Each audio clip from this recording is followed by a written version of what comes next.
Bienvenue sur Africa 24 dans cette nouvelle édition du QG News. Voici les titres. Dialogue impossible entre le président camerounais Paul Biya et l'opposant Maurice Kamto. Une requête avait été formulée par ce dernier, incarcéré depuis janvier 2019 pour des faits de droit commun. Le Rwanda, pionnier en matière de parité, les femmes occupent des postes importants et stratégiques, notamment au Parlement où siègent 61% des femmes.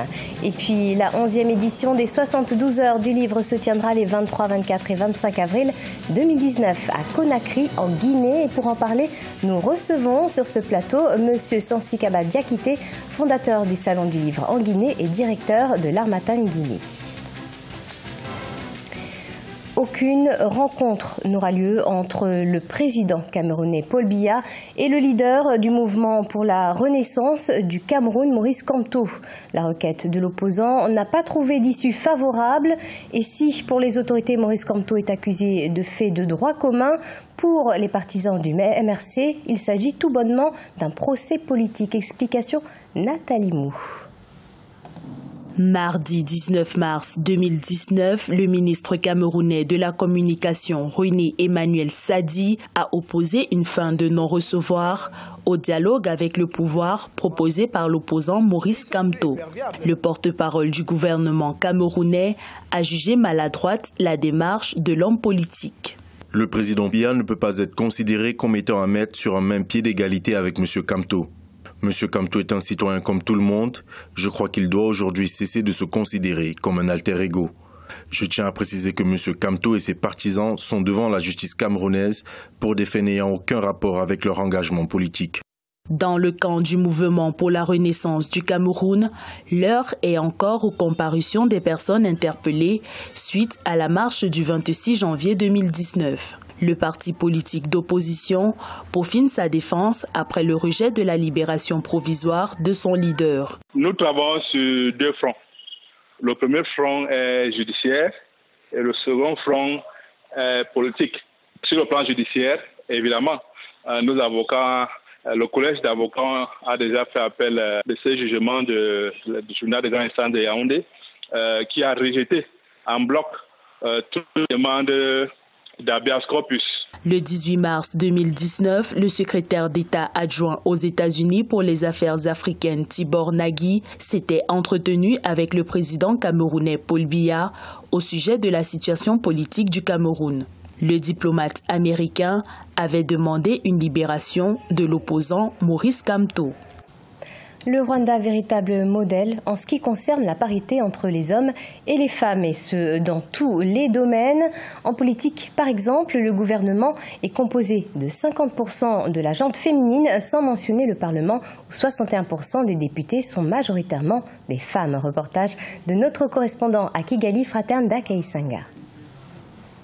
On le surnomme actuellement le paradis des femmes, le Rwanda, un pays qui pendant plusieurs décennies fait la promotion de la parité entre les hommes et les femmes. Dans tous les secteurs d'activité, la femme rwandaise met en œuvre ses capacités à apporter sa contribution dans la reconstruction nationale. Au Parlement, par exemple, les femmes représentent 61% de tous les députés.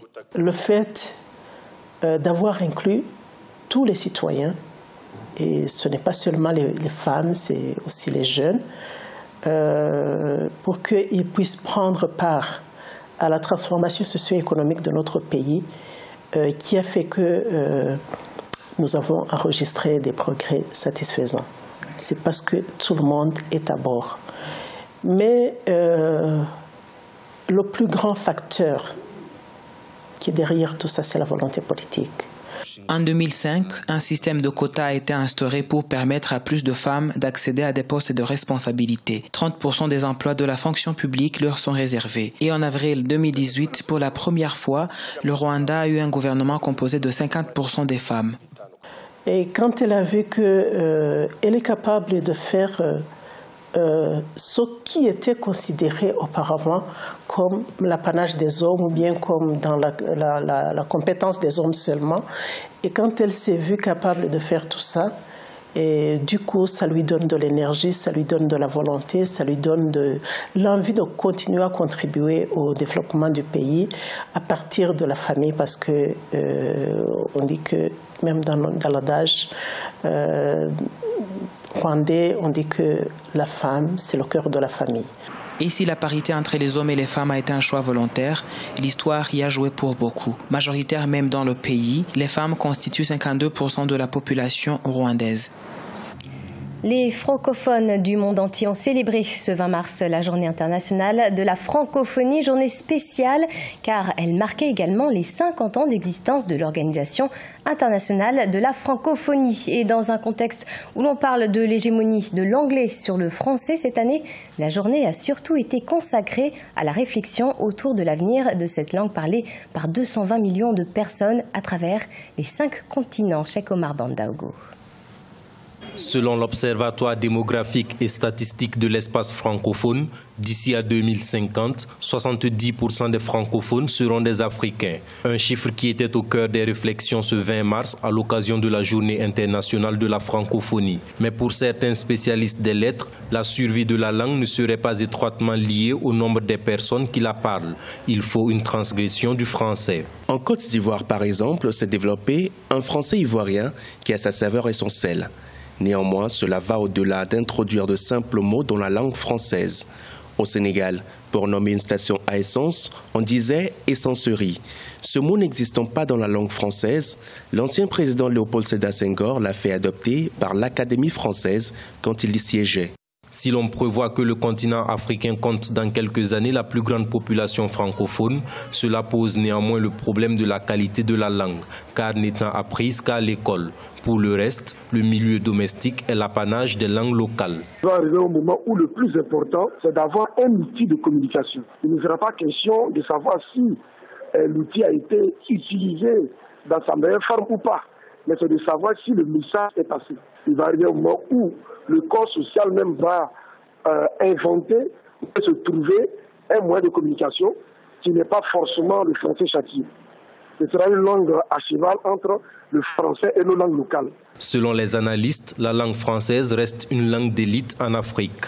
Il serait donc nécessaire, selon eux, que les États et les institutions mettent en place des politiques qui favorisent le pluralisme linguistique au sein de la francophonie afin de permettre un usage hors élite de la langue. La Guinée organise les 72 heures du livre ces 23, 24 et 25 avril 2019 à Conakry. La ville de Farana sera mise à l'honneur lors de cette 11e édition. Il s'agit du plus grand événement littéraire de la Guinée. Et pour en parler, nous recevons M. Sansikaba Diakité, fondateur du Salon du Livre en Guinée et directeur de l'Harmattan Guinée. Bonjour M. Diakité et bienvenue sur notre plateau. Bonjour. Alors l'édition 2019 se tiendra sous le thème livres et images avec de nombreuses animations, des expositions, des ateliers également. Livres et images, est-ce que vous pouvez nous expliquer le choix de ce thème? Écoutez, le livre est célébré chaque 23 avril en Guinée. C'est la 11e édition, ça veut dire qu'il y a eu 10 autres. Et vous savez que nous avons organisé Conakry, capitale mondiale du livre. Les 72 heures ont ouvert et ont clôturé cet événement. Donc, cette année, le thème, c'est livres et images, parce que nous voulons rendre hommage à un grand pays, le Mali.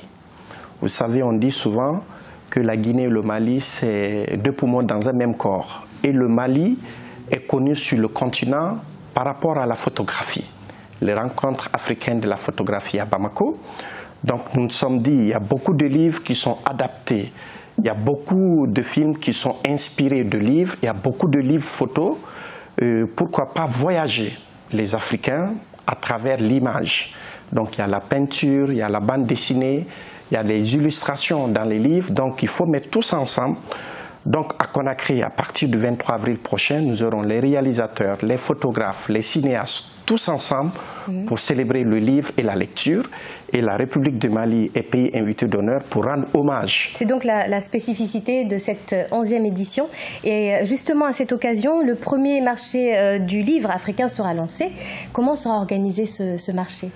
Vous savez, à Ouagadougou, au FESPACO, il y a le marché international du cinéma africain. À Bamako, il y a le marché de la photographie. À Abidjan, vous avez le marché des arts, du spectacle. Conakry, actuellement, avec sa position de leader dans le livre sur le continent, veut créer le premier marché international du livre d'Afrique. Je dis bien du livre d'Afrique parce qu'il ne s'agit pas du livre africain, mais c'est tous les livres faits en direction de l'Afrique. Donc nous allons inviter tous les professionnels du livre et cette initiative est soutenue par le gouvernement de la République de Guinée, par l'Union africaine, parrainée par la francophonie. Donc nous allons amener les professionnels pour discuter des droits de cession, des droits d'adaptation, des droits de traduction dans les langues africaines, dans les langues du monde entier, pour permettre aux Africains d'échanger, de discuter et de commercer. Parce que le livre, c'est véritablement une industrie. Et une industrie, c'est une économie. Et c'est aussi essentiel pour l'apprentissage des savoirs. Comment faire pour pousser justement les jeunes à plus lire? Il faut leur ouvrir des espaces de lecture. Et c'est ce que nous faisons à Conakry. Et nous allons passer vraiment cet exemple, cette bonne pratique aux autres pays, aux autres capitales africaines. Nous avons fait à la faveur de Conakry, capitale mondiale du livre, des espaces, des points de lecture. Pour nous, il ne faut pas dire que les jeunes ne lisent pas, c'est parce qu'ils n'ont pas d'espace de lecture. Il faut en créer beaucoup sur le continent, vous verrez qu'ils vont lire. Merci beaucoup, Monsieur Dakité, d'avoir répondu à nos questions. Au revoir. Au revoir.